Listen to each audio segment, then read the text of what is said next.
वंदे मातरम, वंदे मातरम, वंदे मातरम।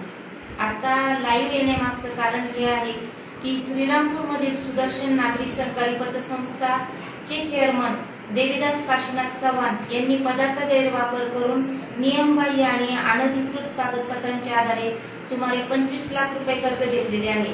त्यामुळे त्यांच्यावर पदाचा दुरुपयोग आणि फसवणुकीचा गुन्हा दाखल झाला पाहिजे। त्यामध्ये या कर्ज प्रकरणामध्ये प्रसाद देवीदास चव्हाण, मॅनेजर व्यवस्थापक सौराखी शर्मा जोशी, सर्च रिपोर्ट बनवणारे, व्हॅल्युएशन रिपोर्ट बनवणारे आणि शिफारस करणारे यांचा देखील सहभाग आहे। त्यामुळे त्यांना देखील सह आरोपी म्हणून त्यांच्यावर फसवणुकीचा गुन्हा दाखल झाला पाहिजे। हे बघ, आपल्याकडे सर्व तक्रार अर्ज वगैरे आपण केलेला आहे।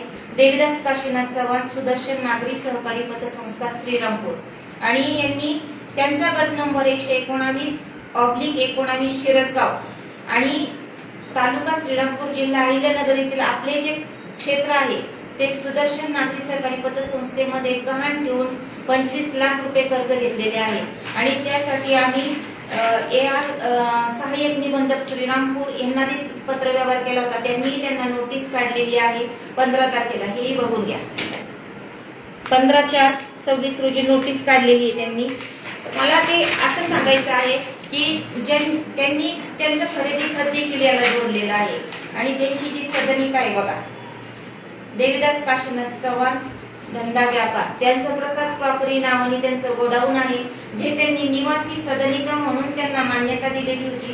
परंतु त्यांनी त्या ठिकाणी निवासी प्रयोजनासाठी, हे बघा इथं, निवासी प्रयोजनासाठी नियमित वापर करण्यात येईल असं सांगितलेलं होतं। परंतु त्या ठिकाणी जवळजवळ 18 वर्षापासून त्यांनी अनधिकृत 3 मजली इमारत बांधलेली आहे आणि त्याचा वाणिज्य याच्यासाठी वापर केलेला आहे। गोडाऊन तिथं बांधलेला आहे।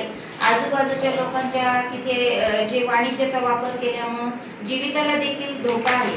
आणि त्यांनी या ठिकाणी बघा, प्रस्तुत भूखंडावर अनधिकृत बांधकाम यापुढे केल्यास महाराष्ट्र नगरपालिका अधिनियम 1965 व महाराष्ट्र प्रादेशिक आणि नगर रचना अधिनियम 1960 अन्वये कायदेशीर कारवाई तुमच्यावर करण्यात येईल असं नगरपालिकेने या ठिकाणी सांगितलेलं आहे।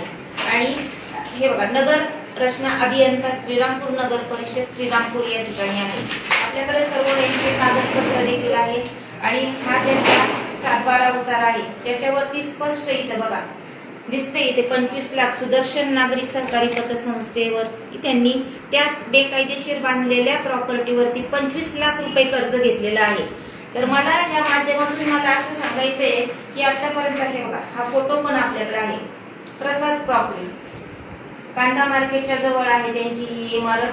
आणि मला हे लाईव्ह घेण्याच्या पाठीमागचं कारण एवढंच आहे की आता बऱ्याच ठिकाणी सहकारमध्ये हाहाकार आहे। सर्वसामान्य जनतेला 5-25 हजार कर्ज देण्यासाठी इतके कागदपत्र त्यांना मागवले जातात। अशा वेळेस ते म्हणतात भीक नको पण कुत्रावर। परंतु या ठिकाणी चेअरमन आहे म्हणून पदाचा गैरवापर करून आणि त्यांना मदत करणाऱ्या राखी शर्मा जोशी ह्या त्या ठिकाणी मॅनेजर आहेत, त्यांनी कशा पद्धतीने हे कर्ज दिलेलं आहे 25 लाख।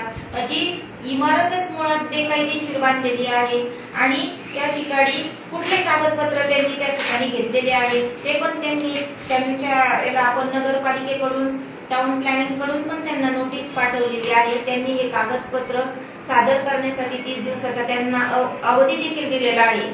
परंतु आता त्या ठिकाणी बघा, जमिनीचे मालकी हक्क संबंधी दस्तऐवज, 7/12 उतारा, सिटी सर्वे उतारा, बी फॉर्म किंवा विकासासाठी कोणत्याही स्वरूपाचा नोंदणीकृत करारनामा, भूखंडाचा लेआउट किंवा स्कीम मधील अंतिम भूखंड दर्शवणारे दस्तऐवज, नगर परिषदेच्या बांधकाम विभागाकडून घेतलेली अधिकृत बांधकामची परवानगीची प्रतही मागितलेली आहे।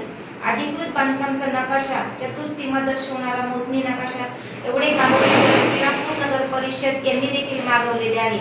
मग जर समजा त्यांना त्या नगर परिषदेच्या बांधकामाकडून त्यांनी जर परवानगी घेतली नसेल तर हे बांधकाम त्यांनी कशा पद्धतीने केलेलं आहे, म्हणजे ते बेकायदेशीरच आहे। आणि जवळजवळ 18 वर्षापासून ते बेकायदेशीर बांधकाम आहे आणि त्या बेकायदेशीर बांधकामावरती त्यांनी जवळजवळ 25 लाख रुपये कर्ज घेतलेले आहे। त्यामुळं मला फक्त एकच सांगायचं आहे याच्यासाठी की सर्वसामान्य जनतेच्या बऱ्याच ठिकाणी आपण आता बघतोय पतसंस्थेच्याद्वारे लोकांच्या गोरगरिबांच्या ठेवी ठेवलेल्या असतात.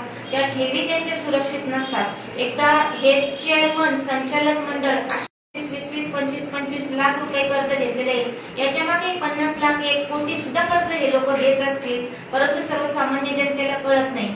तर मग आपण आपल्या ठेवी सुरक्षित आहे का अशा पतसंस्थेमध्ये जनतेने याचा देखील विचार करावा. यासाठी मी आज फेसबुकद्वारे लाईव्ह आलेले आहे आणि आम्ही तसा तो पत्र त्यांचा खरेदी खत, बिनशेती आदेश, 7/12 जागेचा फोटो आणि बिनशेतीचा फेर हे सर्व या ठिकाणी लावलेलं आहे.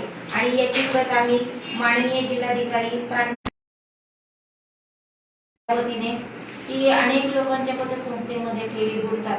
बुडल्यानंतर लोक कोणी आपल्या वार्धक्यासाठी किंवा मुलांच्या शिक्षणासाठी, लग्नासाठी किंवा आजारपणासाठी ते पैशाची त्यांना गरज असते. पण खूप साऱ्या पतसंस्था बुडालेल्या आहेत. नंतर त्यांना त्यांच्या ठेवी मिळत नाही. अशी वेळ नंतर येऊ नये म्हणून आपण आत्ताच आपल्या ठेवी सुरक्षित आहे का? कारण चेअरमन, संचालक मंडळ हे लोक जर असे 25-25, 30-30 लाख रुपये बेकायदेशीर कर्ज घेत असतील तर आपल्या त्या ठिकाणी ठेवी सुरक्षित आहे का हे देखील जनतेने पाहिलं पाहिजे. यासाठी निर्भय महाराष्ट्र पार्टी, मी शीतल गोरे, अहिल्यानगर जिल्हाध्यक्ष, लाईव्हच्या माध्यमातून जनतेला मी आवाहन करत आहे की आपल्या ठेवी सुरक्षित आहे का नाही ते पाहून घ्या. आणि जे याच्यामध्ये दोषी सापडतील त्यांच्यासाठी आम्ही त्यांच्यावर कारवाई होईपर्यंत निर्भय महाराष्ट्र पार्टी आम्ही शांत बसणार नाहीये. कारण सहकारमध्ये हाहाकार चालू आहे. त्यामुळं माझी जनतेला विनंती आहे की आपल्या ठेवी सुरक्षित ठेवावा. वंदे मातरम.